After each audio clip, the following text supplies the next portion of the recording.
किसान साथियों, इस बार ज्यादा बारिश होने की वजह से हमने देखा है कि सोयाबीन की ग्रोथ कम हो रही है। और इस वीडियो में जो मैं फॉर्मूला बताने जा रहा हूं, अगर वो आपने खेत में अप्लाई कर दिया तो सोयाबीन की ग्रोथ होगी रॉकेट की रफ्तार से। जी हाँ किसान साथियों, अगर हमें ग्रोथ बढ़ाना है तो मैं जो फॉर्मूला बताने जा रहा हूं उसको हम अप्लाई कर सकते हैं। मैं अपनी खेती में ऑलरेडी प्रैक्टिकली अप्लाई कर चुका हूं और कुछ दिन में मैं उसकी आपको वीडियो भी दिखाऊंगा। इसमें हम टेक्निकली देख लेते हैं हम क्या डालते हैं।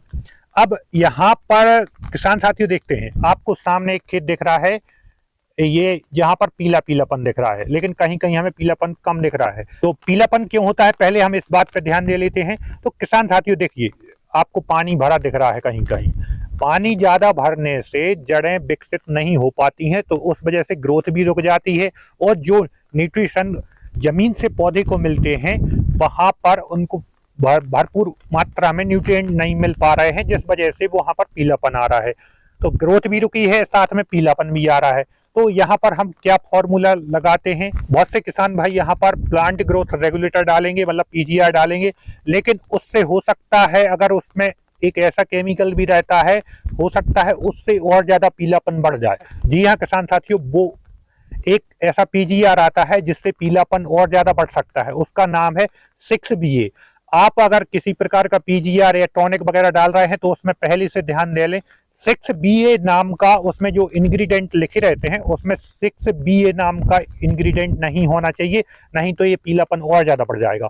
अब नॉर्मली हम यहाँ पर ग्रोथ बढ़ाने के लिए किसी प्रकार का ह्यूमिक एसिड डाल सकते हैं। ह्यूमिक एसिड से इसमें न्यूट्रिशन मिलेंगे, जिस वजह से इसमें हरापन आ जाएगा और ग्रोथ बढ़ेगी।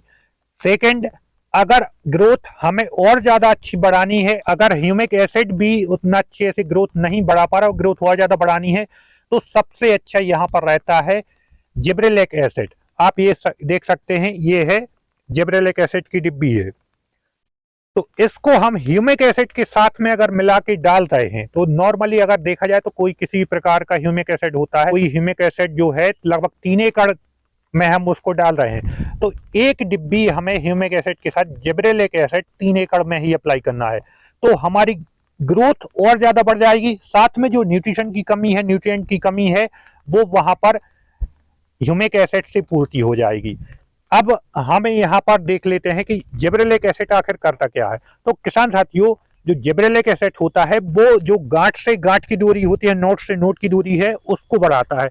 अब यहाँ पर मैं पौधे में दिखा देता हूँ, मतलब यहाँ पर एक फुटा है, एक यहाँ पर है, एक यहाँ पर है, तो इससे इसकी मतलब ये नोट से नोट की दूरी बढ़ा देगा, जैसे ऑटोमेटिक ही ग्रोथ हमारी सोयाबीन की अच्छी खासी हो जाएगी, मतलब सोयाबीन की हाइट बढ़ जाएगी। लेकिन पीलापन दूर करने के लिए सबसे अच्छा फॉर्मूला होता है कि वहां पर हम ह्यूमिक एसिड डाल सकते हैं। कई बार किसान साथियों क्या होता है, ह्यूमिक एसिड से भी उतनी अच्छी ग्रोथ नहीं आ पाती है, वो इसलिए क्योंकि न्यूट्रिएंट की डिफिशियंसी जमीन में हो जाती है, जिस वजह से उतनी ग्रोथ नहीं आ पाती। तो यहाँ पर हम न्यूट्रिएंट की पूर्ति करने के लिए मैग्नीशियम नाइट्रेट का अगर स्प्रे कर देते हैं साथ में, तो आप ये मान के चलें जो न्यूट्रिशन की कमी हो रही है वो भी पूर्ति हो जाएगी और हमारे सोयाबीन की ग्रोथ भी अच्छी होने लगेगी। आप किसान साथियों, यहाँ पर मैं एक बात और कहना चाहूंगा, अगर आप जिब्रेलिक एसिड का उपयोग कर रहे हैं तो सीमित मात्रा में करें, कम से कम करें। ज्यादा करते हैं तो अननेसेसरी ज्यादा ग्रोथ भी दे देता है। अब यहाँ पर बहुत से किसान भाइयों के मन में आ रहा होगा कि जिब्रेलिक एसिड काम कैसे करता है। तो जिब्रेलिक एसिड, एक तो मैंने बताया नोट से नोट की दूरी बढ़ाता है, उसकी लंबाई बढ़ाता है, तो मतलब ग्रोथ हो जाएगी। साथ में जो पौधे में जिब्रेलाइन पाया जाता है उसको एक्टिवेट करता है। जिब्रेलाइन ऑलरेडी पौधे में पाया जाता है, लेकिन पानी ज्यादा भराव होने से वो भरपूर मात्रा में एक्टिवेट नहीं हो पाता, तो हम ऊपर से जिब्रेलिक एसिड वहां पर डाल सकते हैं, तो वो ग्रोथ बढ़ा देगा।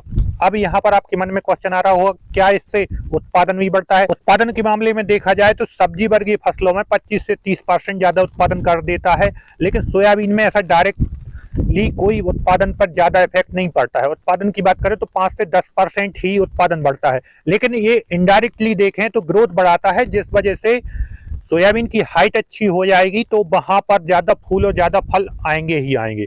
तो इनडायरेक्टली फायदा इससे काफी है। आप चाहें तो इसको लिमिटेड मात्रा में उपयोग कर सकते हैं, तो उम्मीद करता हूं किसान साथियों ये जानकारी आप लोगों को पसंद आएगी। जानकारी पसंद आए तो वीडियो को लाइक करें, कमेंट करें, ज्यादा से ज्यादा किसानों तक शेयर करें, और अभी तक आपने मेरे चैनल भर एग्रो फार्म को सब्सक्राइब नहीं किया तो सब्सक्राइब जरूर कर लें। बाकी वीडियो देखने के लिए बहुत बहुत धन्यवाद।